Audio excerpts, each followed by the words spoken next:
বরণ করে নিচ্ছেন। আপনারা সবাই করতালি দিয়ে ওনাদেরকে উৎসাহিত করবেন। আছেন ভারতীয় জনতা পার্টি। ভারত মাতা কি জয়। ভারতীয় জনতা পার্টি বিধানসভা কেন্দ্রে বিপুল ভোটে আমাদের কীর্তি সিং দেববর্মা জয়ী হইল, তবে জয় হইল। ত্রিপুরাতে বিজেপি হারব লোকসভায় কারো মনে হয়নি, নাকি সন্দেহ আছে? মোদীজি যে প্রধানমন্ত্রী হইব সন্দেহ আছে নি আপনাদের কারো? মোদীজি হারাইতে পারবো নি? না বুঝলে নিজের ছেলে মেয়ের কাছে জিজ্ঞাইন, যদি স্কুল কলেজে পড়ে, বাবুরে কি অবস্থা দেশের, কেবল মোদী ছাড়া নাম লইও না। আমার মতো নেতার কাছে জিজ্ঞাইন না, কোন নেতার কাছে যাবেন না, জিজ্ঞাইবেন ছেলে মেয়েরা যারা স্কুল কলেজে পড়ে, বাবু কারে ভোট দিতাম, চোখ বুঝা কয়ে লইব মোদীজি। কারণ পৃথিবী জানতে আছে আজকে পৃথিবী কই কই গেছে ইন্ডিয়া। আজকে দেশের প্রধানমন্ত্রী যখন বিদেশে যায়, ওই দেশের প্রধানমন্ত্রী পায়ে ধরে প্রণাম করে, এটা আমাদের গর্ব, ভারতীয় গর্ব। আমার দেশের প্রধানমন্ত্রীকে আজকে প্রণাম করছে, কারণ চিন্তা করতেছে মহিলা মোর্চা এ বুথের কে, ঠিক আছে, কিষাণ মোর্চা কে, শুধু শুধু ভাতা ডাবল করে নাই, ভাতা আজকে 700 থেকে 2000। চিন্তা করতে পারে আছে ভারতবর্ষে কোথাও কোথাও নাই। কারণ বিজেপি কথা দিছে ভাতা দিব 2000 করে লাইছে, পৃথিবী ভারতবর্ষে কোথাও নাই। এটাই বিজেপি, এটাই মোদীজি, এটাই এই যে সবকা সাথ সবকা বিকাশ।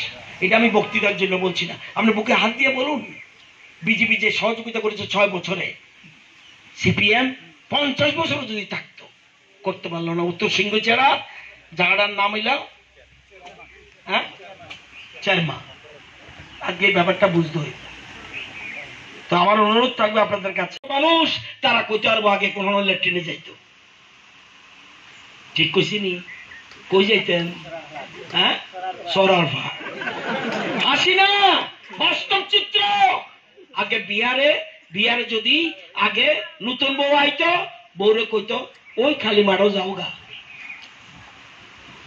আজকে এই পরিবর্তন করছে, এটাই সাংস্কৃতিক, এটাই অন্তিম ব্যক্তির ডেভেলপমেন্ট। আজকে ভাবতে হইব জিনিসটা। তো আমি আপনাদের হচ্ছে অনুরোধ করুন যে আজকে এই রাজ্যে 6 বছরে আমূল পরিবর্তন, 794 ভোট।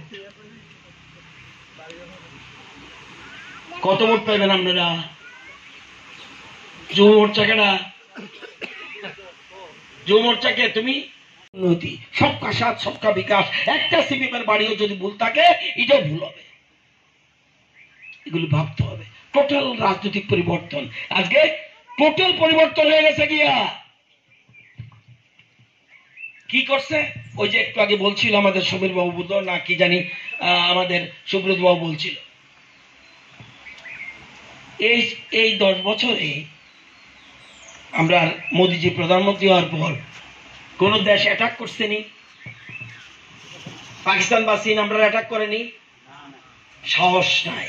কারণ অ্যাটাক করলে উল্টা করাচি দখল হয়ে যাবো, কারণ মোদীজি আছে। পৃথিবীর কোন দেশ, এটা কি আমরা চান পাকিস্তান আমাকে অ্যাটাক করুক? আজকে কোন দেশের সাহস নাই ভারতকে আক্রমণ করার। একটা অগ্রগতির ঘটনা ঘটেছে, একটা অগ্রগতির ঘটনা নাই। এটা কি বলে আন্তরিক যেমন সিকিউরিটি এবং দেশের আমাদের সামগ্রিক আন্তর্জাতিক সীমান্ত, সেটাও আজকে অবস্থা রয়েছে। আজকে সাংস্কৃতিক পরিবর্তন হয়েছে। আগে আমরা পশ্চিমী কালচার গ্রহণ করতাম, আজকে আমাদের ইন্ডিয়ান কালচার গ্রহণ করছে বিদেশ। ইন্ডিয়ান ভারতীয় সভ্যতা, ভারতীয় সংস্কৃতি আজকে দেশ অন্যান্য জায়গায় অন্তিম ব্যক্তি পর্যন্ত সুবিধা কি, যেমন ঘর, জল, বিদ্যুৎ, শৌচাগার। আগে চিন্তা করতে পারেন কটা বাড়িতে শৌচালয় ছিল?